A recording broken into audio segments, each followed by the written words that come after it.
Welcome to my YouTube channel golden media. Subscribe ಮಾಡಿ, bell icon ಒತ್ತಿ. ಸಿದ್ದೇಗೌಡರು ಶಾಲೆಗೆ ಹೋಗುತ್ತಾರೆ. ಅಲ್ಲಿ ಶಾಲೆಯ ಮುಖ್ಯಸ್ಥರ ಹತ್ತಿರ ಮಾತನಾಡಿ ಖುಷಿಯನ್ನು ಶಾಲೆಗೆ ಸೇರಿಸಿಕೊಳ್ಳಲು ಹೇಳುತ್ತಾರೆ.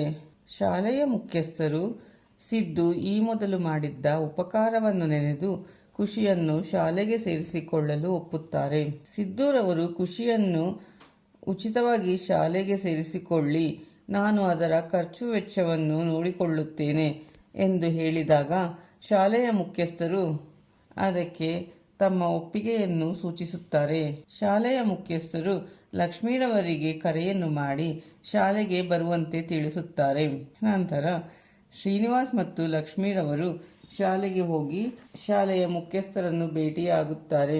ಶಾಲೆಯ ಮುಖ್ಯಸ್ಥರು ಶ್ರೀನಿವಾಸ್ ರವರಿಗೆ ಖುಷಿಯನ್ನು ಶಾಲೆಗೆ ಸೇರಿಸಿಕೊಳ್ಳುವುದಾಗಿ ತಿಳಿಸುತ್ತಾರೆ ಮತ್ತು ಯಾವುದೇ ಶುಲ್ಕ ಪಾವತಿಸಬೇಕಾಗಿಲ್ಲ ಎಂದು ಹೇಳುತ್ತಾರೆ.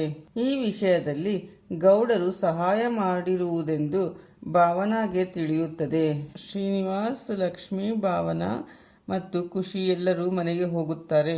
ಜವರೇಗೌಡರು ಮುನಿಸ್ವಾಮಿರವರ ಮನೆಯಲ್ಲಿ ಮಾತನಾಡುತ್ತಿರುವಾಗ ಮುನಿಸ್ವಾಮಿರವರ ಮಗಳು ಅಲ್ಲಿಗೆ ಬರುತ್ತಾಳೆ. ಮಾತಿನ ಮಧ್ಯೆ ಮುನಿಸ್ವಾಮಿರವರು ತನ್ನ ಮಗಳನ್ನು ಜವರೇಗೌಡರ ಮಗನಿಗೆ ಮದುವೆ ಮಾಡಬೇಕು ಎನ್ನುತ್ತಾರೆ. ಆಗ ಜವರೇಗೌಡರು ಮದುವೆ ಅವರವರ ಇಚ್ಛೆಗೆ ಬಿಟ್ಟು ಬಿಡೋಣ ಎನ್ನುತ್ತಾರೆ. ಈ ಮದುವೆಯ ವಿಚಾರ ತಿಳಿದ ಸಿದ್ದುವಿನ ಅತ್ತಿಗೆ ಒಂದು ಉಪಾಯವನ್ನು ಮಾಡಿ ಸೌಪರ್ಣಿಕಾಳಿಗೆ ಕರೆ ಮಾಡಿ ಮುನಿಸ್ವಾಮಿರವರ ಮಗಳಿಗೂ ಸಿದ್ದುಗೂ ಮದುವೆಯಾಗುವಂತೆ ಮಾಡಬೇಕು ಎನ್ನುತ್ತಾಳೆ. ಆಗ ಸೌಪರ್ಣಿಕ ತನ್ನ ಸ್ವಾರ್ಥಕ್ಕಾಗಿ ಈ ಮದುವೆಯನ್ನು ಮಾಡಿಸಲು ಒಪ್ಪಿಕೊಳ್ಳುತ್ತಾಳೆ. ಇನ್ನೊಂದು ಕಡೆ ಜಯಂತ್ ಮತ್ತು ಜಾಹ್ನವಿ ತುಂಬ ಸಂತೋಷದಿಂದ ಇರುತ್ತಾರೆ.